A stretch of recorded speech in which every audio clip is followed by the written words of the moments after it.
بسم اللہ الرحمن الرحیم۔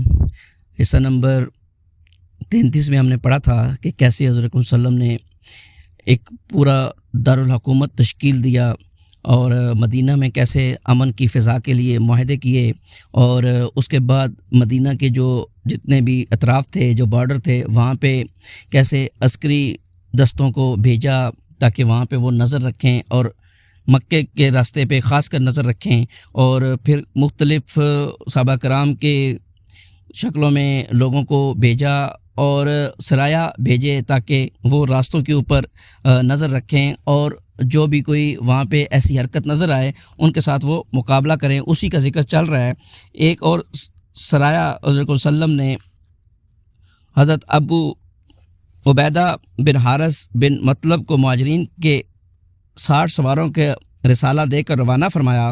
رابغ کی وادی میں ابو سفیان سے سامنا ہوا، اس کے ساتھ 200 آدمی تھے۔ فریقین نے ایک دوسرے پر تیر چلائے لیکن اس سے آگے کوئی جنگ نہ ہوئی۔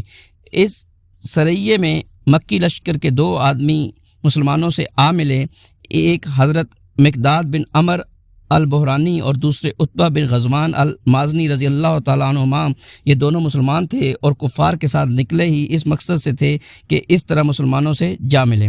حضرت ابو عبیدہ رضی اللہ تعالیٰ عنہ کا علم سفید تھا اور علم بردار حضرت مستہ بن اثاثہ بن مطلب بن عبد مناف تھے۔ سریہ خرار ذیقعدہ سنہ 1 ہجری مئی 623 رسول اللہ صلی اللہ علیہ وسلم نے اس سریہ کا امیر حضرت سعد بن ابی وقاص رضی اللہ تعالیٰ عنہ کو مقرر فرمایا اور انہیں 20 آدمیوں کی کمان دے کر قریش کے ایک قافلے کا پتہ لگانے کے لیے روانہ فرمایا، اور یہ تاکید فرما دی کہ خرار سے آگے نہ بڑھیں۔ یہ لوگ پیدل روانہ ہوئے، رات کو سفر کرتے اور دن میں چھپے رہتے تھے۔ 5ویں روز صبح خرار پہنچے تو معلوم ہوا کہ قافلہ ایک دن پہلے جا چکا ہے۔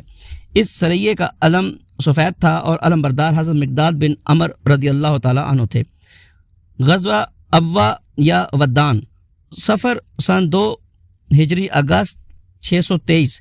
اس مہم میں 70 مہاجرین کے ہمراہ رسول اللہ صلی اللہ علیہ وسلم بنفس نفیس تشریف لے گئے تھے، اور مدینہ میں حضرت سعد بن عبادہ رضی اللہ تعالیٰ عنہ کو اپنا قائم مقام مقرر فرما دیا تھا۔ مہم کا مقصد قریش کے ایک قافلے کی راہ روکنا تھا۔ آپ ودان تک پہنچے لیکن کوئی معاملہ پیش نہ آیا۔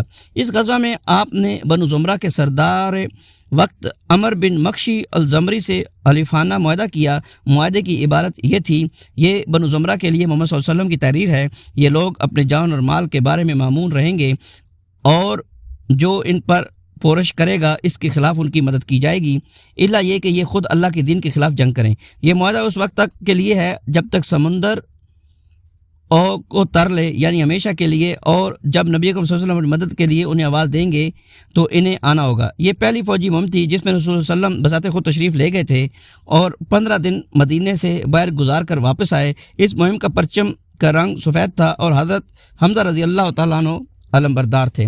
غزوہ بوات، ربیع الاول سنہ 2 ہجری ستمبر 623۔ اس مہم میں رسول اللہ صلی اللہ علیہ وسلم 200 صحابہ کو ہمراہ لے کر روانہ ہوئے۔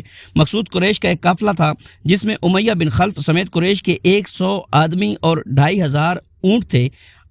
آپ رضوہ کے اطراف میں مقام بوات تک تشریف لے گئے لیکن کوئی معاملہ پیش نہ آیا۔ اس غزوہ کے دوران حضرت سعد بن معاذ رضی اللہ تعالیٰ عنہ کو مدینے کا امیر بنایا گیا تھا۔ پرچم سفید تھا اور علم بردار حضرت سعد ابن ابی وقاص رضی اللہ تعالیٰ عنہ تھے۔ غزوہ صفوان، ربیع الاول سنہ 2 ہجری ستمبر 623۔ اس غزوہ کی وجہ یہ تھی کہ قرظ بن جابر فہری نے مشرکین کی ایک مختصر سی فوج کے ساتھ مدینے کی چراگاہ پر چھاپا مارا اور کچھ مویشی لوٹ لیے۔ رسول اللہ صلی اللہ علیہ وسلم نے 70 صحابہ کی ہمراہ اس کا تعقب کیا اور بدر کے اطراف میں واقع وادی صفوان تک تشریف لے گئے، لیکن قرظ اور اس کے ساتھیوں کو نہ پا سکے اور کسی ٹکراؤ کے بغیر واپس آ گئے۔ اس غزوہ کو بعض لوگ غزوہ بدر اولا بھی کہتے ہیں۔ اس غزوہ کے دوران مدینہ کی عمارت زید بن حارثہ رضی اللہ تعالیٰ عنہ کو سونپی گئی تھی۔ علم سفید تھا اور علم بردار حضرت رضی اللہ تعالیٰ عنہ تھے۔ غزوہ ذی العشیرہ، جمادی الاولیٰ جمادی الاخرہ، سنہ 2 ہجری نومبر دسمبر 623۔ اس مہم میں رسول اللہ صلی اللہ علیہ وسلم کے ہمراہ 150 یا 200 مہاجرین تھے، لیکن آپ نے کسی کو روانگی پر مجبور نہیں کیا تھا۔ سواری کے لیے صرف 30 اونٹ تھے، اس لیے لوگ باری باری سوار ہوتے تھے۔ مقصود قریش کا ایک قافلہ تھا جو ملک شام جا رہا تھا، اور معلوم ہوا تھا کہ یہ مکے سے چل چکا ہے۔ اس قافلے میں قریش کا خاصا مال تھا۔ آپ صلی اللہ علیہ وسلم اس کی طلب میں ذوالشیرہ تک پہنچے، لیکن آپ کے پہنچنے سے کئی دن پہلے ہی قافلہ جا چکا تھا۔ یہ وہی قافلہ ہے جسے شام سے واپسی پر نبی اکرم صلی اللہ علیہ وسلم نے گرفتار کرنا چاہا، تو یہ قافلہ تو بچ نکلا، لیکن جنگ بدر پیش آ گئی۔ اس مہم پر ابن اسحاق کے بقول رسول اللہ صلی اللہ علیہ وسلم جمادی الاولیٰ کے اواخر میں روانہ ہوئے اور جمادی الاخرہ میں واپس آئے۔ غالباً یہی وجہ کہ اس غزوے کے مہینے کے تعین میں اہل اسیر کا اختلاف ہے۔ اس غزوے میں رسول اللہ صلی اللہ علیہ وسلم نے بنو مدلج اور ان کے حلیف بنو زمرہ سے عدم جنگ کا معاہدہ کیا۔ ایام سفر میں مدینہ کے سربراہی کا کام حضرت ابو سلمہ بن عبد الاسد مخزومی رضی اللہ عنہ نے انجام دیا۔ اس دفعہ بھی پرچم سفید تھا اور علمبرداری حضرت حمزہ رضی اللہ تعالیٰ عنہ فرما رہے تھے۔ سریہ نخلہ رجب 2 سنہ ہجری جنوری 624۔ اس مہم پر رسول اللہ صلی اللہ علیہ وسلم نے حضرت عبداللہ بن جاش رضی اللہ تعالیٰ عنہ کی سرگردی میں 12 مہاجرین کا ایک دستہ روانہ فرمایا۔ ہر 2 آدمی کے لیے ایک اونٹ تھا جس پر باری باری سوار ہوتے تھے۔ دستے کے امیر کو رسول اللہ صلی اللہ علیہ وسلم نے ایک تحریر لکھ کر دی تھی اور ہدایت فرمائی تھی کہ 2 دن سفر کر لینے کے بعد ہی اسے دیکھیں گے۔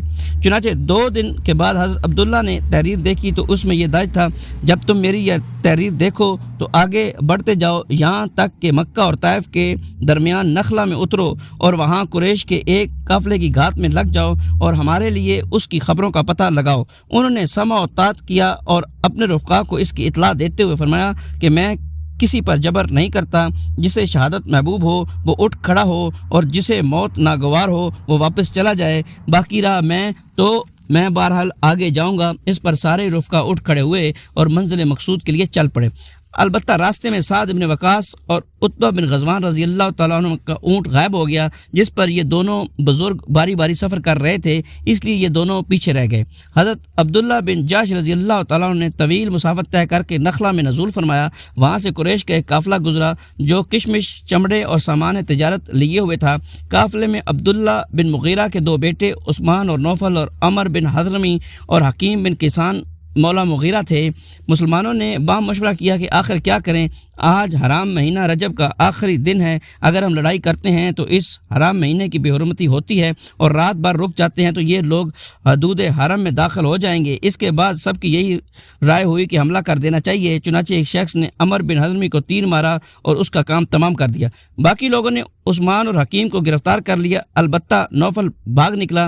اس کے بعد یہ لوگ دونوں قیدیوں اور سامان قافلہ کو لیے ہوئے مدینہ پہنچے۔ انہوں نے مال غنیمت سے خمس بھی نکال لیا تھا، اور یہ اسلامی تاریخ کا پہلا خمس، پہلا مقتول اور پہلے قیدی تھے۔ رسول اللہ صلی اللہ علیہ وسلم نے ان کی حرکت پر نکیر کی اور فرمایا کہ میں نے تمہیں حرام مہینے میں جنگ کرنے کا حکم نہیں دیا تھا، اور سامان قافلہ اور قیدیوں کے سلسلے میں کسی بھی طرح کے تصرف سے ہاتھ روک لیا۔ ادھر حادثے سے مشرکین کو اس پروپیگنڈے کا موقع مل گیا کہ مسلمانوں نے اللہ کے حرام کیے ہوئے مہینوں کو حلال کر لیا۔ چنانچہ بڑی چہمگوئیاں ہوئیں، یہاں تک کہ اللہ نے وحی کے ذریعے اس پروپیگنڈے کی قلعہ کھولی اور بتلایا کہ مشرکین جو کچھ کر رہے ہیں وہ مسلمانوں کی حرکت سے بدرجہ زیادہ بڑا جرم ہے۔ ارشاد ہوا، لوگ تم سے حرام مہینے میں قتال کے متعلق دریافت کرتے ہیں، کہہ دو اس میں جنگ کرنا بڑا گناہ ہے، اور اللہ کی راہ سے روکنا اور اللہ کے ساتھ کفر کرنا، مسجد حرام سے روکنا اور اس کے باشندوں کو وہاں سے نکالنا، یہ سب اللہ کے نزدیک اور زیادہ بڑا جرم ہے اور فتنہ قتل سے بڑھ کر ہے۔ اس وحی نے صراحت کر دی کہ مسلمان مقاتلین کی سیرت کے بارے میں مشرکین نے جو شور شرابہ کر رکھا ہے اس کی کوئی گنجائش نہیں، کیونکہ قریش اسلام کے خلاف لڑائی میں اور مسلمانوں پر ظلم و ستم میں ساری حرمتیں پامال کر چکے تھے۔ کیا جب ہجرت کرنے والے مسلمانوں کا مال چھینا گیا اور پیغمبر کو قتل کرنے کا فیصلہ کیا گیا تو یہ واقعہ شہر حرام مکہ سے باہر کہیں اور کا تھا؟ پھر کیا وجہ ہے کہ جب ان حرمات کا تقدس اچانک پلٹ آیا اور ان کا چاک کرنا باعث تنگ و آر ہو گیا، یعنی مشرکین نے پروپیگنڈے کا جو طوفان برپا کر رکھا ہے وہ کھلی ہوئی بے حیائی اور سری بے شرمی پر مبنی ہے۔ اس کے بعد رسول صلی اللہ علیہ وسلم نے دونوں قیدیوں کو آزاد کر دیا اور مقتول کے اولیاء کو اس کا خون بہا ادا کر دیا۔ یہ ہیں جنگ بدر سے پہلے کے سریے اور غزوے، ان میں سے کسی میں بھی لوٹ مار اور قتل و غارت گری کی نوبت نہیں آئی جب تک کہ مشرکین نے قرظ بن جعفر بن فوری کی قیادت میں ایسا نہیں کیا۔ اس لیے اس کی ابتدا میں مشرکین ہی کی جانب سے ہوئی، جبکہ اس سے پہلے بھی وہ طرح طرح کے ستم رانیوں کا ارتکاب کر چکے تھے۔ ادھر سریہ عبداللہ بن جوش کے واقعات کے بعد مشرکین کا خوف حقیقت بن گیا اور ان کے سامنے ایک واقعی خطرہ مجسم ہو کر آ گیا۔ انہیں جس پھندے میں پھنسنے کا اندیشہ تھا اس میں اب وہ واقعی پھنس چکے تھے۔ انہیں معلوم ہو گیا کہ مدینہ کی قیادت انتہائی بیدار مغز ہے اور ان کی ایک ایک تجارتی نقل و حرکت پر نظر رکھتی ہے۔ مسلمان چاہیں تو 300 میل کا راستہ طے کر کے ان کے علاقے کے اندر انہیں مار کاٹ سکتے ہیں، قید کر سکتے ہیں، مال لوٹ سکتے ہیں اور ان سب کے بعد صحیح و سالم واپس بھی جا سکتے ہیں۔ مشرکین کو سمجھ میں آ گیا کہ ان کی شامی تجارت اب مستقل خطرے کی زد میں ہے، لیکن ان سب کے باوجود وہ اپنی حماقت سے بعد آنے اور جوہنا اور بنو زمرہ کی طرح صلح و صفائی کی راہ اختیار کرنے کے بجائے اپنے جذبہ غضب و غضب اور جوش حقد عداوت میں کچھ اور آگے بڑھ گئے اور ان کی صنادید اکابر نے اپنے اس دھمکی کو عملی جامہ پہنانے کا فیصلہ کر لیا کہ مسلمانوں کے گھروں میں گھس کر ان کا صفایا کر دیا جائے گا۔ چنانچہ یہی تیش تھا جو انہیں میدان بدر تک لے آیا۔ باقی رہے مسلمان تو اللہ تعالیٰ نے حضرت عبداللہ بن جوش رضی اللہ تعالیٰ عنہ کے سریہ کے بعد شعبان 2 ہجری میں ان پر جنگ فرض قرار دے دی اور اس سلسلے میں کئی واضح آیات نازل فرمائیں۔ اللہ کی راہ میں ان سے جنگ کرو جو تم سے جنگ کرتے ہیں اور حد سے آگے نہ بڑھو، یقیناً اللہ حد سے آگے بڑھنے والوں کو پسند نہیں کرتا، اور انہیں جہاں پاؤ قتل کرو اور جہاں سے انہوں نے تمہیں نکالا ہے وہاں سے تم بھی انہیں نکال دو، اور فتنہ قتل سے زیادہ سخت ہے، اور ان سے مسجد حرام کے پاس قتال نہ کرو یہاں تک کہ وہ تم سے مسجد حرام میں قتال کریں، بس اگر وہ وہاں قتال کریں تو تم وہاں بھی انہیں قتل کرو، کافروں کی جزا ایسی ہی ہے، پس اگر وہ باز آ جائیں تو بے شک اللہ غفور الرحیم ہے، اور ان سے لڑائی کرو یہاں تک کہ فتنہ نہ رہے اور دین اللہ کے لیے ہو جائے، پس اگر وہ باز آ جائیں تو کوئی تعدی نہیں ہے مگر ظالموں ہی پر۔ اس کے جلدی بعد دوسری نوع کی آیات نازل ہوئی جن میں جنگ کا طریقہ بتایا گیا اور اس کی ترغیب دی گئی ہے اور بعض احکامات بھی بیان کیے گئے ہیں۔ چنانچہ ارشاد ہوا، پس جب تم لوگ سفر کرنے والوں سے ٹکراؤ تو گردنیں مارو یہاں تک کہ جب انہیں اچھی طرح کچل لو تو جکڑ کر باندھو، اس کے بعد یا تو احسان کرو یا فدیہ لو یہاں تک کہ لڑائی اپنے ہتھیار رکھ دے، یہ ہے تمہارا کام، اور اگر اللہ چاہتا تو خود ہی ان سے انتقام لے لیتا، لیکن وہ چاہتا ہے کہ تم میں سے بعض کو بعض کے ذریعے آزمائے، اور جو لوگ اللہ کی راہ میں قتل کیے جائیں اللہ ان کے اعمال کو ہرگز ضائع نہ کرے گا، اللہ ان کی رہنمائی کرے گا اور ان کا حال درست کرے گا اور ان کو جنت میں داخل کرے گا جس سے ان کو واقف کرا چکا ہے۔ اے اہل ایمان، اگر تم نے اللہ کی مدد کی تو اللہ تمہاری مدد کرے گا اور تمہارے قدم ثابت رکھے گا۔ اس کے بعد اللہ تعالیٰ نے ان لوگوں کی مذمت فرمائی جن کے دل جنگ کا حکم سن کر کانپتے اور دھڑکنے لگے۔ فرمایا، تو جب کوئی محکم صورت نازل ہو اور اس میں قتال کا ذکر ہوتا ہے تو تم دیکھتے ہو کہ جن لوگوں کے دلوں میں بیماری ہے وہ تمہاری طرف سے ایک طرح دیکھتے ہیں جیسے وہ شخص دیکھتا ہے جس پر موت کی غشی طاری ہو رہی ہو۔ حقیقت یہ ہے کہ جنگ کی فرضیت و ترغیب اور اس کی تیاری کا حکم حالات کے تقاضے کے عین مطابق تھا، حتیٰ کہ اگر حالات پر گہری نظر رکھنے والا کوئی کمانڈر ہوتا تو وہ بھی اپنی فوج کو ہر طرح کے ہنگامی حالات کا فوری مقابلہ کرنے کے لیے تیار رہنے کا حکم دیتا، لہذا وہ پروردگار پر ترکیوں نے ایسا حکم دیتا جو ہر کھلی اور ڈھکی بات سے واقف ہے۔ حقیقت یہ ہے کہ حالات حق و باطل کے درمیان ایک خونریز اور فیصلہ کن معرکے کا تقاضا کر رہے تھے، خصوصاً سریہ عبداللہ بن جیش رضی اللہ تعالیٰ عنہ کے بعد، جو کہ مشرکین کی غیرت و حمیت پر ایک سنگین ضرب تھی اور جس نے انہیں کباب سیخ بنا رکھا تھا۔ احکام جنگ کی آیات کے سیاق و سباق سے اندازہ ہوتا تھا کہ خونریز معرکے کا وقت قریب ہی ہے اور اس میں آخری فتح و نصر مسلمانوں ہی کو نصیب ہوگی۔ آپ اس بات پر نظر ڈالیے کہ اللہ تعالیٰ نے کس طرح مسلمانوں کو حکم دیا ہے کہ جہاں سے مشرکین نے تمہیں نکالا ہے اب تم بھی وہاں سے انہیں نکال دو، پھر کس طرح اس نے قیدیوں کے باندھنے اور مخالفین کو کچلنے کا سلسلہ جنگ کے خاتمے تک پہنچانے کی ہدایت دی ہے جو ایک غالب اور فاتح فوج سے تعلق رکھتی ہے۔ یہ اشارہ تھا کہ آخری غلبہ مسلمانوں ہی کو نصیب ہوگا، لیکن یہ بات پردوں اور اشاروں میں بتائی گئی تاکہ جو شخص جہاد فی سبیل اللہ کے لیے جتنی گرمجوشی رکھتا ہے اس کا عملی مظاہرہ بھی کر سکے۔